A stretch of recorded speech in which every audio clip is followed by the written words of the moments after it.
Information discussed in this podcast may be sensitive in nature to some listeners. Listener discretion is advised.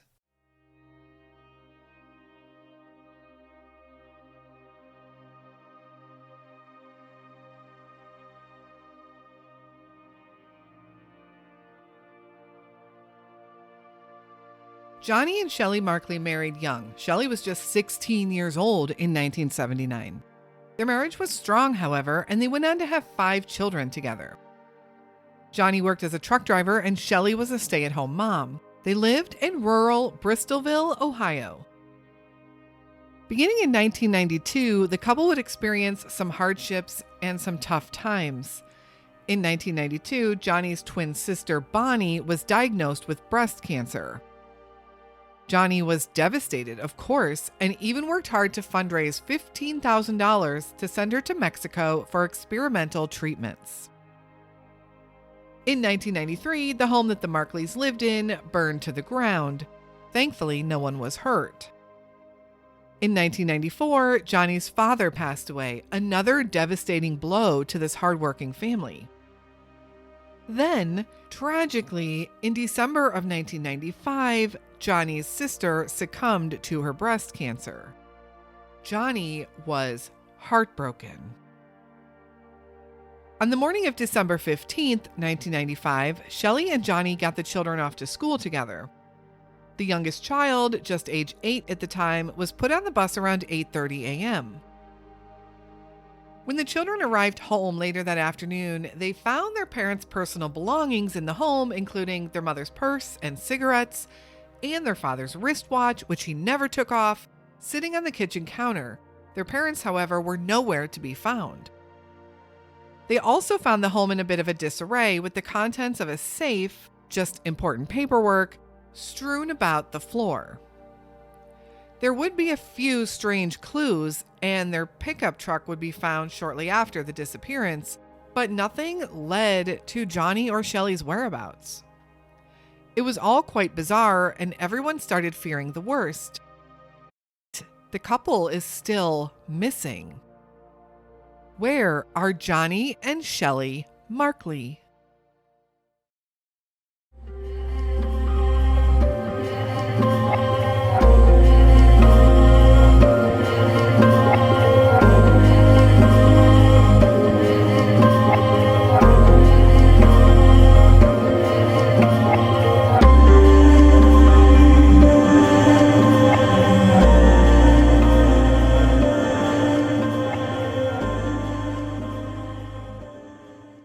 Hello, and welcome back to the Where Are They podcast and another unsolved missing persons case.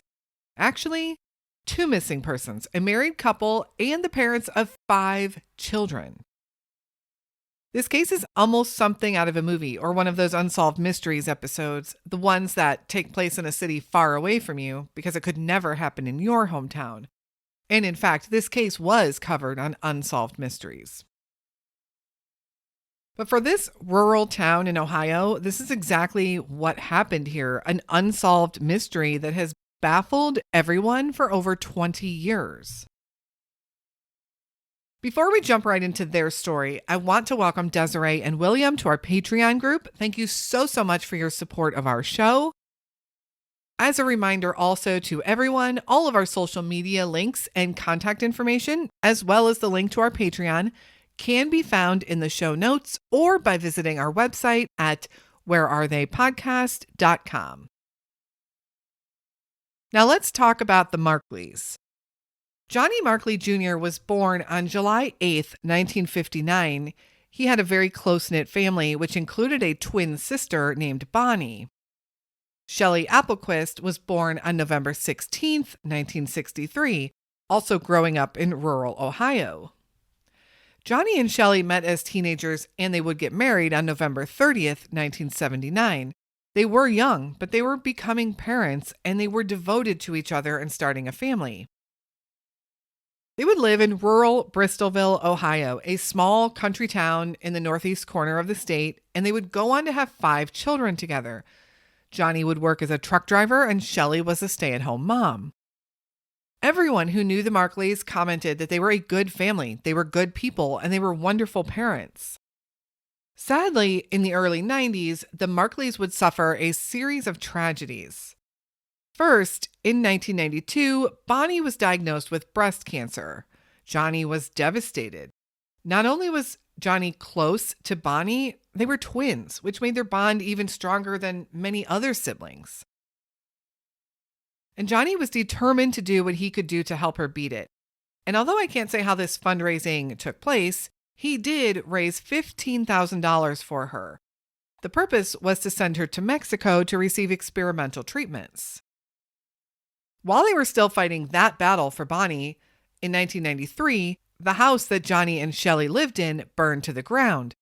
I can't speak much about this fire. There's not much information in media archives, but I do know that the family all made it out okay. The house, however, was a total loss. The very next year, 1994, Johnny's father passed away, another devastating blow to the Markely family. Later that same year, Johnny's nephew took his own life, adding yet another tragic funeral for the Markely family to attend. But the tragedy wasn't over yet. The next year, 1995, would bring more death in the Markely family. On December 13th, 1995, Bonnie succumbed to her breast cancer and she passed away. The day of her death, Johnny was angry and extremely upset. He was angry at everyone around him. He was angry at God. He was grieving hard for his twin sister. But the next day, December 14th, Johnny seemed better. He was surrounded by a large support system, a loving family. And he was helping in planning his sister's memorial service, which would be held the next day, December 15th, at 5:30 p.m.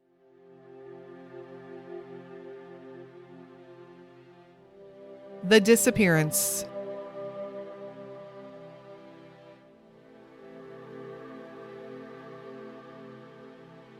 December 15th that year was a Friday, and they decided that all of the children would go to school, and then after school they would attend the memorial service together. Around 8:30 a.m., Johnny and Shelly put their youngest child on the bus. That afternoon, just after 3 o'clock p.m., the kids came home from school, but they found that their parents weren't home. The pickup truck was missing, the front door to the home was unlocked, which was very unusual. And when they went inside, they smelled something burning, and that burning smell turned out to be a coffee pot that had been left on. It all seemed so strange to them that they would eventually walk down the street to an aunt and uncle's house to wait for their parents to come home. They figured, especially with the father's pickup truck missing, that they had to just run out and run some errands and that they'd be home soon. This was not something that had ever happened before, so there was some concern. Shelly, their mom, was almost always home when they got home from school. And if she wasn't, it was something that they had talked about before that was pre-planned, or maybe she would even leave a note. However, none of those things happened that day, and it just felt off to the children. Later, when they didn't show up for the memorial service that evening, the extended family went back to their house, and they noticed some additional strange clues. First, Shelly's purse and cigarettes were on the kitchen counter.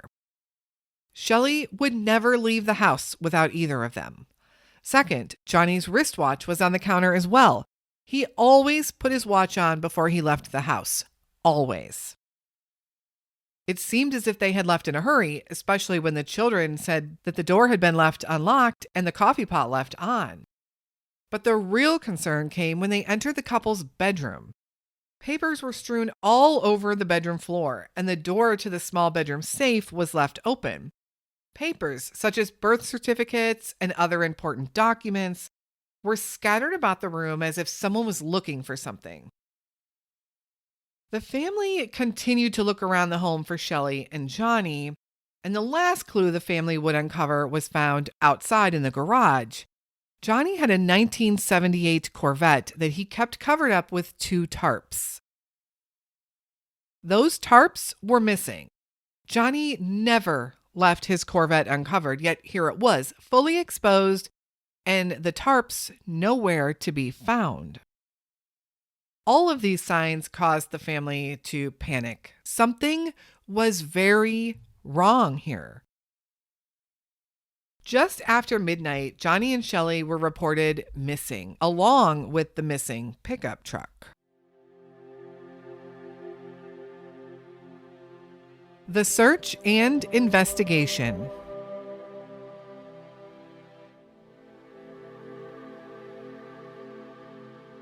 When authorities showed up at the Markely home, they were baffled. This was a small town, and crime was usually limited to petty small town issues, drugs, maybe a domestic call here and there, but nothing really major. Initially, it was thought that maybe the Markleys left town. They had been under a significant amount of stress lately, and they had a funeral, a memorial service that very day.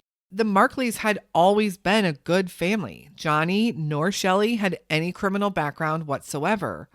They weren't known to be involved in anything nefarious. Johnny just worked hard, and Shelly took care of the home and family. They also didn't have much. They were a working class family, certainly not particularly wealthy where someone might have been after their money or their assets. But of particular interest to the detectives on their case was the contents of that bedroom safe. It wasn't believed that they had any money in there, just some of their important family paperwork. And nothing really seemed to be missing, at least that anyone could tell. But it did look like someone had been looking for something. The papers were all over the bedroom floor, not in an orderly and neat fashion either. The 2 tarps that were missing were also very concerning, but nothing was making any sense as to where Johnny and Shelly could have gone or what may have happened to them. A clue finally came in when a local bank teller came forward to say that she saw Johnny and Shelly that morning. In fact, bank records show that they came through the drive-thru at 10:36 a.m. and Shelly was cashing a check from their checking account, a check that she had written out to cash. Now, for those of you who don't recall the pre-ATM days, this was a common way to withdraw money before ATMs were commonplace. So some people do question why she was writing a check out to cash to get money, but it was something that was commonly done in the 90s. And this bank teller knew Shelly and Johnny and said she saw them in the pickup truck and that there was a third man with them. But she didn't recognize him and she couldn't even really recall what he looked like. The only thing she thought she could remember was that he looked of slim build and had dark hair. The check that Shelly cashed was for $1,000 and it would leave just over $800 in the Markleys' checking account. This would be the last known sighting of Johnny and Shelly, but the man who was with them that morning has never been identified. Investigators did catch another potential break when authorities found the Markleys' missing pickup truck. It was discovered in a parking lot off of Elm Road in Warren, Ohio. This is just about 10 miles from the Markleys' home. It had apparently been parked and abandoned there. But the truck looked as if someone had taken it off-road and taken it mudding. The truck was filthy, and this was so odd to everyone because Johnny was always known to keep his truck neat and clean. He wasn't someone to take it off-road. The couple's cell phone was also found in the truck. Now, this was in the early days of cell phones. They were big and bulky, and they were usually left in vehicles anyway. Then, the missing tarps from Johnny's garage were found in the back of the truck, seemingly just as they had been at the house, meaning nothing was alarming on those tarps. There was no blood, no clues whatsoever as to why those tarps had even been removed from the Corvette and what they might have been used for. Law enforcement had now completely changed their tune. They no longer believed that Johnny and Shelly had left of their own accord. They now feared that the couple had likely met with foul play. But why? And who would target the Markleys? Detectives could find no evidence of any disputes with anyone, and they had never been in any kind of legal trouble before. They didn't have a large amount of money. They did okay. They were middle class and seemed to get by. They didn't have a large amount of money. They seemed to do okay and get by, however, but they certainly weren't wealthy. There wasn't anything that anyone stood to gain from their demise. Plus, that theory always baffles me in missing person cases. Just because someone goes missing, it still takes years for them to become declared legally deceased. There wouldn't be anything to gain, monetarily speaking or inheritance-wise, for quite some time. No one who knew the Markleys would believe the theory that they left town either. Yes, they had been under a lot of stress lately, and there was certainly a lot going on in the family. They would never abandon or leave behind their 5 children. So where were they? Hundreds of people came together to search the land around their home on Greenville Road in Bristolville. Air searches were conducted, and divers even searched local ponds and waterways, but nothing was found.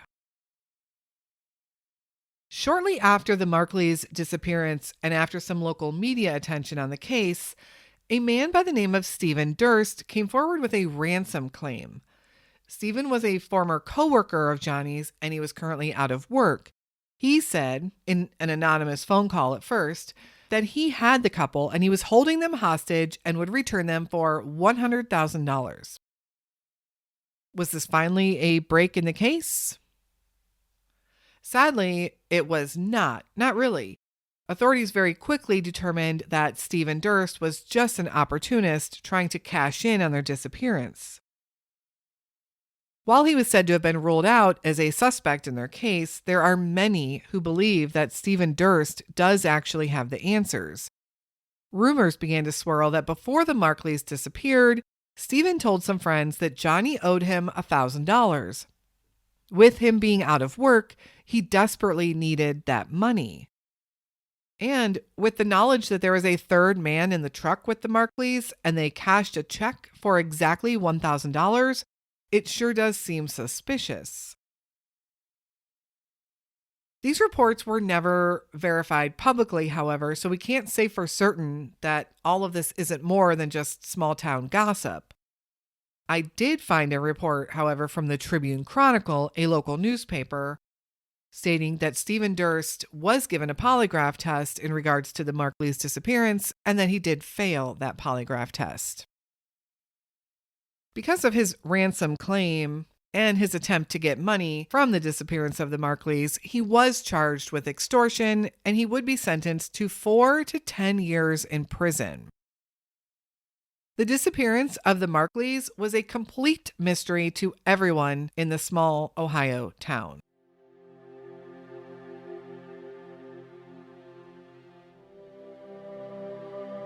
Bristolville, Ohio.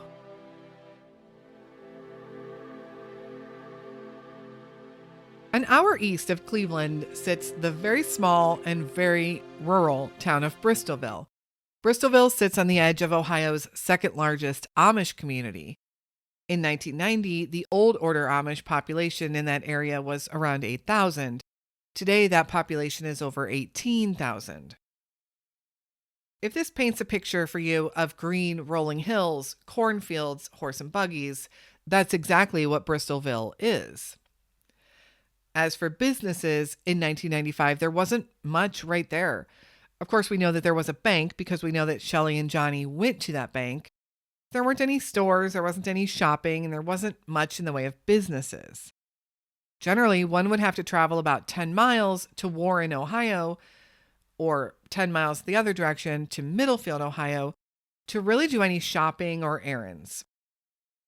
And it would be Warren, Ohio, where Johnny's pickup truck would be found left in a parking lot. That truck was also found covered in mud. Where could it have traveled in the area to become so muddy? It was mid-December, and unless the ground was completely frozen, the land does have a tendency to become quite muddy. Anywhere in northeast Ohio could have been muddy at that time. About 5 miles from the center of Bristolville is Mosquito Lake Reservoir. This lake covers over 7,000 acres of surface area and is a very popular place for all things lake related. There are campgrounds, boat ramps, a beach, and lots of wooded areas. Now, again, it was mid-December. People were not likely at the beach. But from what I've heard, the lake is still visited during the winter months. However, it is very close to where the Markleys lived. I also tried to find an exact date and time in which the truck was found in Warren, because that could tell us a lot. But from most sources, it seems the truck was found a few days after the disappearance. If that's the case, if someone did take the truck somewhere, they had almost 72 hours to get there and back. Only about an hour to the north, you'll find Lake Erie, and Bristolville is also less than an hour to the Pennsylvania border, where you'll find a lot more rural areas, parks, lakes, rivers, etc. Depending on the window of time that the person who had the truck had, they could have went almost anywhere in the region.